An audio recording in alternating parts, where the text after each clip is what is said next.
Halo semuanya, perkenalkan nama saya Nina Tarimangaha. Di video kali ini kita akan membahas kisi-kisi teori sabuk hijau atau GAP 7.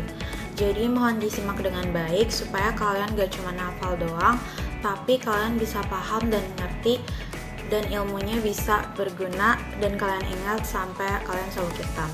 Untuk materi pertama yang akan dijelaskan itu mengenai pumsel kalian, yaitu teguk 3 atau samjang.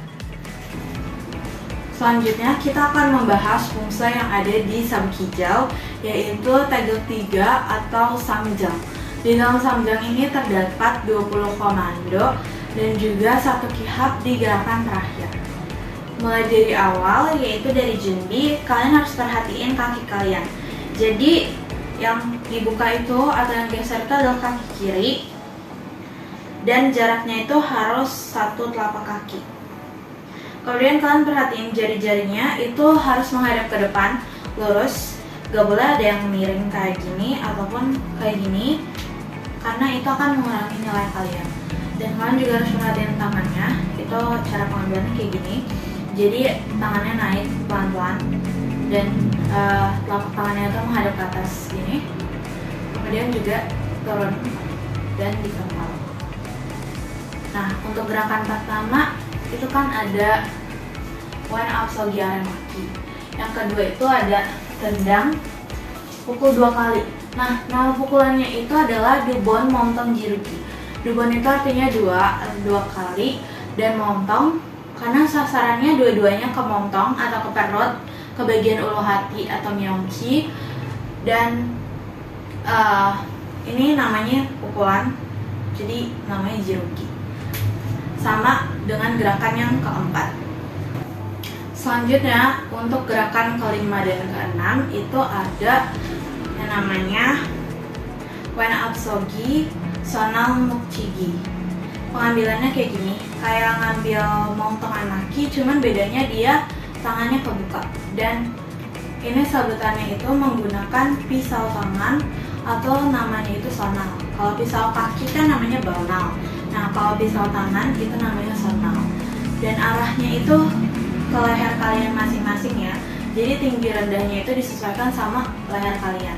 Jangan terlalu tinggi ke kepala ataupun jangan terlalu rendah di ulu hati karena itu akan salah. Dan kalian harus perhatiin ini kayak gini, gak kayak gini, gak kayak gini juga. Pokoknya tangannya lurus dan ininya ditekuk sedikit gitu. Oke. Yang sebelah yang gerakan keenam juga sama kayak gini, sasarannya ke leher. Selanjutnya untuk gerakan ketujuh yang harus kalian perhatikan itu adalah cara pengambilan hansana montong maki kayak gini. Jadi ini jempol kalian, bagian jempolnya itu ditaruh di bahu kalian, terus bagian bawahnya di sini di pinggang, dan cara ngambilnya itu kayak gini. Yang tangan yang di bawah itu lewatin depan muka kayak gini. Nah, terus yang ada di bahu kalian itu ditarik ke pinggang kalian. Kalau bareng-bareng kayak gini. Ini juga harus diperhatikan ya. Yang ditekuk itu ininya, bukan pergelangan tangan kalian. Jadi bukan kayak gini, tapi ini lurus dulu, terus ini doang yang ditekuk. Dan ini itu harus sejajar sama bahu kalian, nggak boleh ketinggian ataupun kerendahan. Nah, dari sini tadi dari ini kaki kiri kalian yang maju gini. Ini nama kuda-kudanya adalah bikubi, dan kanan kirinya itu ditentukan oleh kaki yang menumpuk. Jadi karena yang menumpuk itu kaki belakang atau kaki kanan sekarang, jadi namanya itu adalah oren bikubi. Ini posisinya itu kayak huruf L, jadi yang kaki kiri itu yang di depan itu lurus, dan yang kaki yang menumpuk atau kaki belakangnya itu menghadap ke depan. Jadi huruf kayak membentuk huruf L gini. Sama tangannya seperti ini. Kemudian yang ke-8, kaki kanannya itu nggak maju, tapi yang maju itu adalah kaki kirinya. Jadi kalau kalian mau ganti dari bikubi ke akubi, kalian harus majuin kaki depannya jadi pukulan kayak gini. Sama baliknya juga seperti ini, huruf L ini ditekuk, terus kalau maju kakinya harus maju gini gitu. Nah selanjutnya aku cuma mau menekankan bahwa karena kalian udah sabuk hijau, jadi kalian harus lebih perhatiin gerakan-gerakannya. Kalian harus lebih perhatiin bentuk-bentuk dari setiap gerakannya.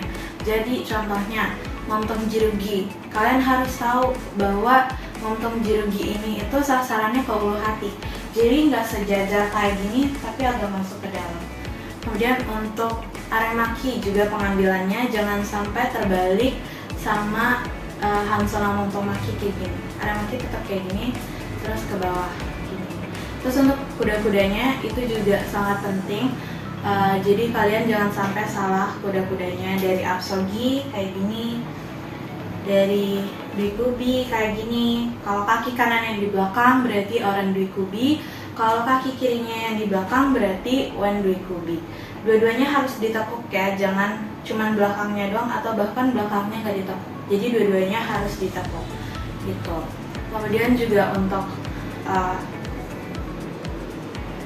sanalmukjigi, pengambilannya dan juga bentuknya harus dilihat. Selanjutnya kita akan membahas materi-materi di luar pumsa atau materi taekwondo secara umum. Yang pertama yang perlu kalian perhatikan dan pahami yaitu arti dari sabuk kalian sendiri. Jadi sabuk kalian itu kan sabuk hijau. Nah, arti dari sabuk hijau itu adalah hijaunya pepohonan. Selain itu, kalian juga harus memahami panggilan-panggilan untuk senior dan pelatih kalian. Jadi, jika kalian ingin memanggil senior kalian, kalian bisa memanggilnya dengan sebutan sanbe. Dan untuk panggilan kepada pelatih, itu adalah sabumnim. Selanjutnya, kita akan membahas mengenai unsur-unsur taekwondo. Jadi, di dalam taekwondo itu terdapat 4 unsur, dan 3 diantaranya itu akan diujikan ke sabuk hijau. Yang pertama itu ada pumse. Pumse itu merupakan rangkaian gerakan yang terdiri dari pukulan atau jirugi, tendangan atau chagi, tangkisan atau maki, dan juga yang terakhir ada sabetan atau chigi. Yang kedua itu ada kyorugi. Kyorugi itu pertarungan atau sparring yang biasanya menggunakan pukulan dan tendangan, dan terdapat peraturan-peraturan di dalam kyorugi. Kalau di dalam pertandingan itu biasanya matras yang digunakan adalah oktagonal atau segi 8. Yang ketiga itu ada kyokpa atau pemecahan benda keras seperti memecahkan papan menggunakan pukulan ataupun tendangan. Yang keempat itu ada hoshinsul atau teknik bela diri praktis. Nah, teknik ini biasanya itu merupakan teknik-teknik self defense atau untuk melindungi diri kita dari serangan baik pukulan maupun tendangan. Oke, selanjutnya itu juga ada tendangan selanjutnya ada juga beberapa tendangan yang perlu kalian perhatikan. Jadi karena kalian udah sabuk hijau, itu ada tendangan-tendangan baru yang perlu kalian perhatikan. Contohnya itu ada nari chagi kayak gini, dan juga ada nopi up chagi kayak gini. Gitu. Jadi misalnya nopi up chagi itu bisa kalau kalian praktekin untuk kyokpa. Oke, mungkin segitu aja yang bisa aku jelasin dari video kali ini. Semoga video ini bermanfaat. Jangan lupa disimak dengan baik-baik, dan juga semoga kalian bisa dapat nilai yang terbaik di ujian kali ini. Kalau misalnya ada yang bingung atau perlu ditanyakan, boleh tanyakan langsung ke aku di DS ataupun bisa chat aku. Terima kasih, dadah semuanya, semangat!